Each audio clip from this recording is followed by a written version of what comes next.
Hey, listeners, I'm Megan. I'm with Jill. This is Boss Please. Hi. Okay, so Jill read this Buzzfeed article about how millennials became the burnout generation. I have not read this article. So Jill, enlighten us, and then let's talk about it. Okay. So essentially, it's a really great piece for people that are of that millennial age. I feel like millennials are now people that are maybe 23 to 38. Agreed. I'm 30, Megan's 31. This is something that we're called all the time. We're called lazy millennials. We don't do anything. And I found this article really interesting because it gave a really great face to the way that we feel and what we don't talk about as sort of a generation. So I'm going to read a little bit of the article. I'm sorry if I put you to sleep, but it is really good and you're totally going to get it. Okay, so the generations that have come before us, they've always said oh, the next generation is going to be great. The next generation is going to be great. And that's just totally not the case.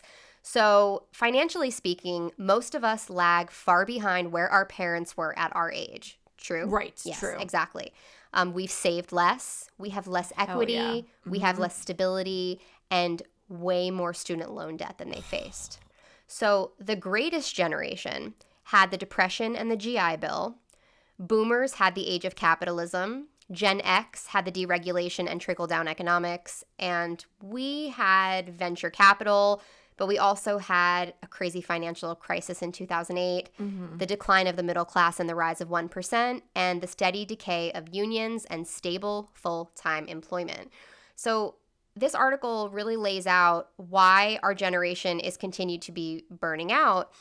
And what it really boils down to is that we are constantly feeling like our base level is being busy all the time and working all the time. All the time. And we're always working towards something, but we have way less than our parents had. Our parents, they sort of have ingrained in us since we were little what their parents ingrained in them, which is we are going to graduate, and then you're going to find a steady job that will carry you through your entire life. Yeah. And if you're lucky, you'll stay at the same job your whole life, and you will have stability and benefits, and you'll be able to afford everything you're going to afford. And it's just not like that now. I think what we do have that our parents didn't have, and I don't mean for this to come across as anyway mean, but we have more ambition because we know that the sky's the limit. It's not that for us. It's not stay at a job for 30 years. My father stayed at the same company for 30 years and he was miserable, and he tells me that. And, I don't think he means for it to be mean, but it's his way of encouraging me, Megan, go after your dreams. In this millennial generation, there is no longevity. For Jill, she's about the longest. I mean, how long have you been at your company? I've been there for almost 6 years. Which and is unheard of. I'm an anomaly. Right. I talk to people about it and they're like, oh my God, you've had insurance for 6 years. Right. You've had a steady paycheck for 6 years. And, I get that we're in Los Angeles and it's different than other parts of the country, that aren't a major city. But we do live in a city of freelancers, and I feel like we're constantly working towards something, but it's just not happening for us. And I think that's why we're constantly being burned out. Because for us, we're of that age where our parents' generation were married. Oh, already married, already kids, had a couple kids. They owned homes. We're nowhere near that. Nowhere near. And it really does bum me out that we're not in that place. I get that, it's a completely different life, and I wouldn't want those same things, but as far as owning a home and not having such severe debt, sign me up. I would rather have house debt than student loan debt. But think of it this way. Totally agree with that. And honestly, if my kids decide not to go to college, I'm okay with that. I don't regret going to college because obviously I met Jill, one of my best friends, but do I kind of regret it? Yeah, I do. Oh, geez, I lost my train of thought, but what was I going to say? Expensive. Oh, but if you think about it, Jill, think about it this way. I don't know about you, but my grandma had my mom at 19. Okay. So my mom had me at 28. So if you think about it, that is a 10-year gap. We're kind of doing the same thing. A lot of people, mainly in LA, are not having kids until they're 38 or 36. Yeah. So it seems to be gapping about 10 years. So I get when you say you feel a little pressure because you're not where you were when your parents were your age. But at the same time, they weren't where, unless your family is different, but they're not where your grandparents were, I don't think. Does that make sense? Yeah, I sort of get it, but I also think that, you know, that whole craving stability thing is something that we've heard so often, and it's just not possible in our generation. Like, I just don't think it is. At least for like-minded people like myself out here, we're always striving for the next thing. You know, we become extremely depressed when we graduate and we don't find the job. Oh, yeah. Because that's what is to be expected. You know, our parents have ingrained it in us. It's like, you graduate from college, you've paid all of this money, you better get the job that is going to launch your career. And like, I've talked about it before, but my first job out of school, I waitressed. Like, I did what I had to do to make it happen. And I took jobs that I necessarily didn't want to take, but had to take. And I get that that's always been a thing. You know, people need to work. But I think the difference with the millennial mindset is that we realize this is not forever. This is leading me to my next thing. Yeah. But I think we're on this track where we just keep saying, you know, well, it's going to lead me to the next thing. It's going to propel me to the next thing. But maybe it is. And maybe it is, but maybe it isn't. You know, like, it better fucking lead me to the next thing. It's just we set certain expectations for ourselves that I don't think, you know, yeah, our parents might put it on us, but at the same time, I feel like we set expectations for ourselves that are way crazier because we're seeing pressure from everywhere. You know, we're seeing these like people that become social media famous.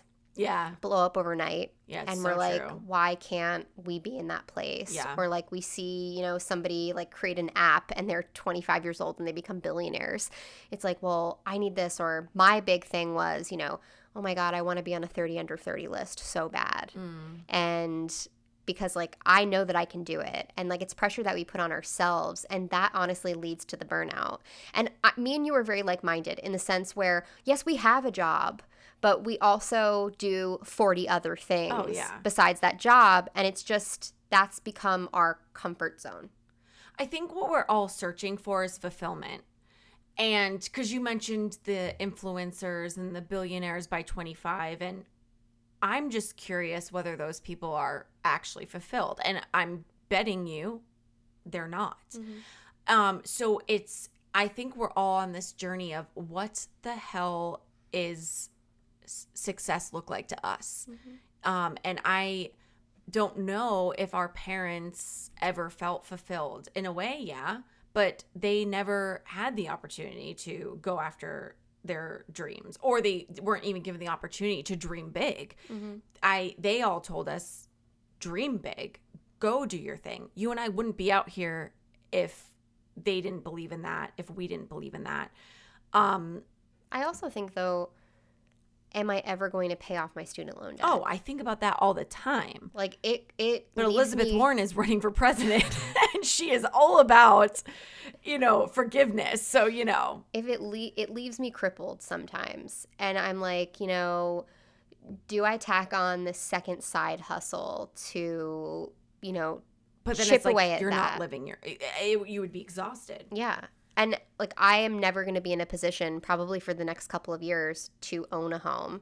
I don't think a bank would give me a loan, you know, like. Well, you're stressing and you are way more financially stable than I am. And I think the same things because I'm like, I have credit card debt. I don't know how I'm going to make rent from sometimes. And now that I'm freelance, I am chasing people for my checks, and it's very stressful. And you know, I don't have an answer to that. I don't have an answer to. I think we just need to come to a point in our lives where we can't stress about money, which is really hard to say. Yeah. And I think it's also important to not internalize any of these thoughts. I think that it's very easy to put pressure on yourself and to not talk about it with anybody, you know, that are going through the same things, which I think is why, you know, we sort of wanted to have this conversation, because I do believe that the burnout is real because we're constantly striving for what's bigger and better. Wait, I'm laughing at myself though, because we were talking about if we're ever going to be financially stable, you know, and like I just laugh because I'm sitting here. I have a Starbucks next to me. I was waiting for Jill to get back to her apartment because she went to brunch, and I stopped at the mall for lunch. Like, and I'm worried if my check for rent is going to balance. My life. But you know, we gotta eat. Like, listen, I gotta be happy. This coffee makes me happy. I'll be the first one to say, like, I'm very fortunate in the position I'm in right now because I have the ability to save $200 to $400 a month. That's amazing. So I know that not a lot of people can do that. I wish that I could save more, but it's just like my check just goes out the door, and it's like, you know, yeah, savings are super important because you never know when something is gonna happen. But we just literally, like, we've been internalizing this and trying to, like, strive for what's bigger and better, and we're dream chasers, but it's exhausting. It's exhausting. I think I'm going to get all a little hippie on you guys for a second. I think what you need to do is we all do. We all stress about money. We all stress about if we're ever going to get there. I've been learning that you need to open your heart and express happiness and gratitude for all that you have right now. Don't keep worrying about the money and the debt because you're putting that out into the universe. I know a lot of people say that, but really, really internalize that thought. Really be like, I am thankful for the money I have in my account right now. And I'm abundantly happy with all that I have. And when you become centered and okay with that, I sound so Gaia right now. But when you become okay with that, then you're opening up for more. You're opening yourself. You're opening your auras up to the universe, giving you more. But you, in order to get more, you have to be okay with what you have. Boom. And you